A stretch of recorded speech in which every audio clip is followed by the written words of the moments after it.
Hi, this tutorial is geared towards laboratory personnel, and it is geared towards teaching laboratory personnel the importance of wearing proper protective gear or proper protective equipment in the laboratory.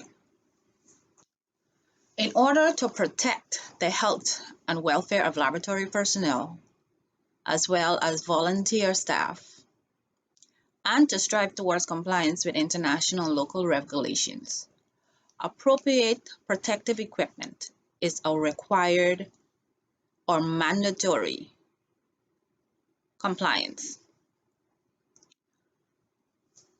It is required in areas where there may be a risk of injury or exposure to hazardous materials or hazardous conditions. This tutorial contains general requirements to protect workers that come in contact with these hazardous conditions or materials. The use of personal protective gear is often required to augment engineering or administrative controls, or is used as a standalone control when engineering and administrative controls are not feasible. When properly selected and used, PPE can be effective in eliminating or minimizing individual exposures to hazardous materials. This PPE tutorial is designed to 1. Establish requirements for workplace PPEs,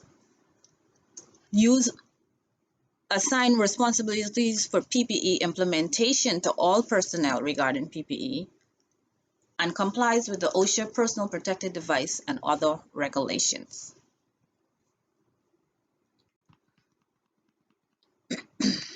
What is PPE? PPE is equipment that will protect the user against health or safety risks in a laboratory. Why is PPE important? Making the workplace safe includes providing procedures, instructions, training, and supervision to encourage employees to be responsible in wearing the correct PPE 100% of the time. PPE can protect you in several ways. It can protect the lungs from breathing in contaminated air. It protects the head and the feet from falling materials, the eyes from flying particles or splashes of corrosive or biohazard liquids. It protects the skin from contact with corrosive or biohazard materials. And it protects the body from contact with corrosive or biohazard or flammable material. PPE is needed in all these areas to reduce the risk of infection and contamination. So to start,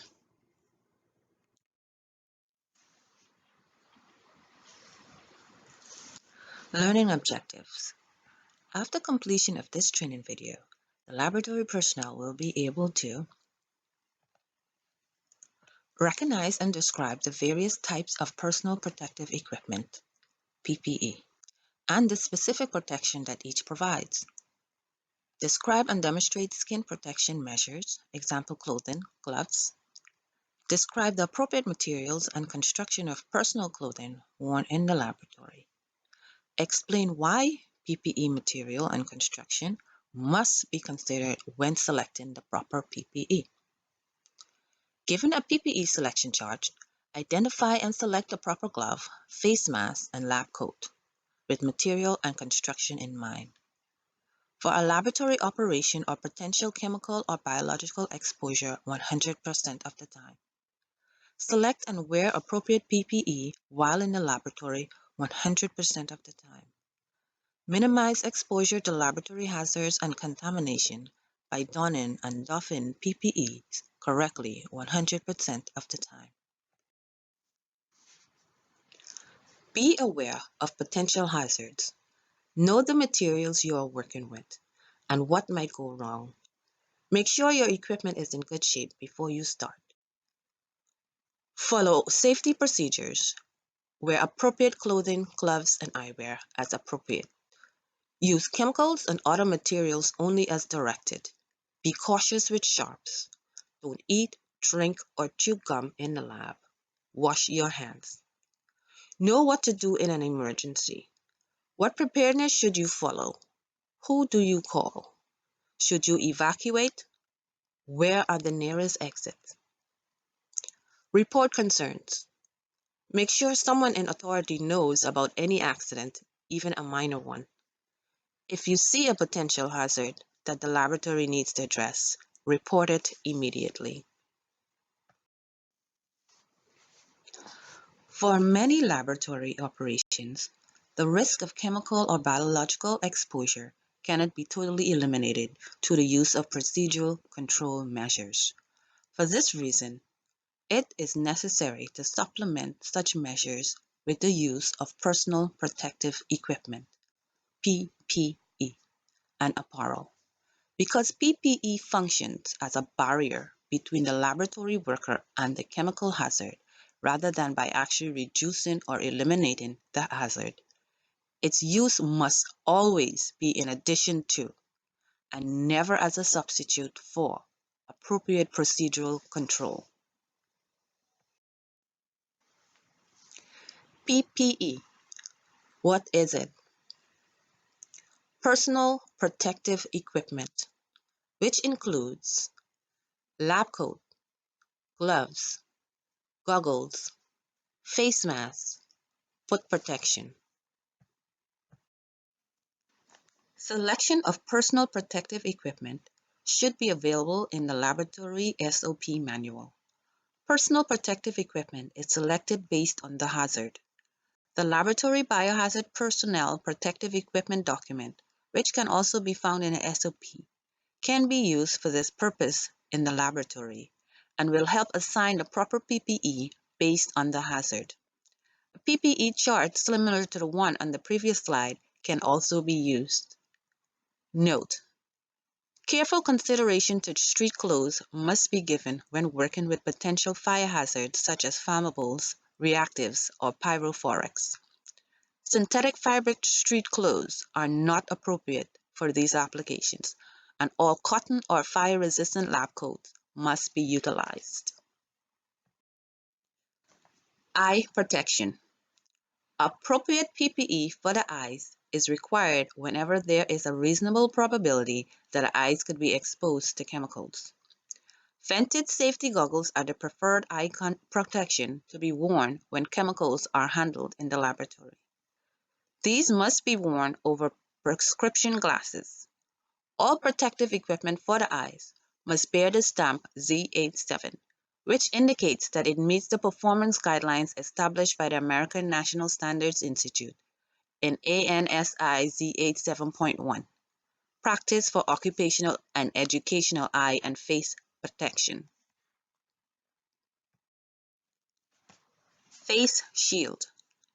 A face shield is required whenever there is a potential for severe chemical or biological exposure from splashes, fumes, or explosions.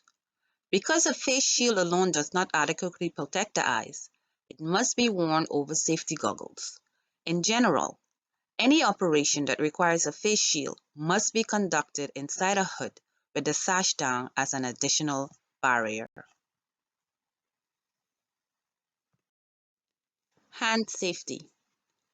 Because the hands are typically the part of the body in closest contact with biologicals and chemicals in the laboratory, they are particularly vulnerable to chemical and biological exposure. For this reason, it is essential that laboratory personnel select appropriate protective gloves and wear them whenever handling chemicals. Because different glove material resists different chemicals and biologicals, no one glove is suited for all chemical and biological exposures. Glove selection guides are available from most glove manufacturers that must be consulted before choosing a glove. Foot protection. Safety shoes or other specialized foot protection are generally not required for most laboratory operations. However, Shoes must cover the entire foot. Open-toe shoes and sandals are inappropriate footwear in laboratories. Fabric and athletic shoes offer little or no protection from chemical spills. Leather shoes are equivalent. Chemically resistant shoes with slip-resistant soles are required. Shoes may have to be discarded if contaminated with a hazardous material. Chemical-resistant overshoes, boots, or disposable shoe coverings, booties, may be used to avoid possible exposure to corrosive chemicals or large quantities of solvents or water that might penetrate normal footwear. Example, during spill cleanup. Body protection. By virtue of its large surface area, the skin is at considerable risk of exposure to chemicals in the laboratory. To lessen this risk, it is essential that laboratory personnel wear clothing which, to the extent possible, covers all skin surfaces. For example, shorts are inappropriate attire for the laboratory. In addition, a fully buttoned lab coat or chemical-resistant apron must be worn during chemical and biological manipulations. Clothing and lab coats must be regarded not as means of preventing exposure, but as means of lessening or delaying exposure. The effectiveness of clothing as a protective barrier for the skin depends upon its prompt removal in the event that it becomes contaminated. Do not wear synthetic fabric street clothes or polyester lab coats when working with flammables, reactive, or pyrophorics. Use all cotton or fire-resistant materials. Respiratory protection. The implementation of appropriate engineering and procedural control should always be the preferred strategy for ensuring that any airborne levels of chemicals within the laboratory are well below regulatory limits. However, in rare circumstances where such control measures are not sufficient, laboratory personnel may need to utilize respirators for a particular operation.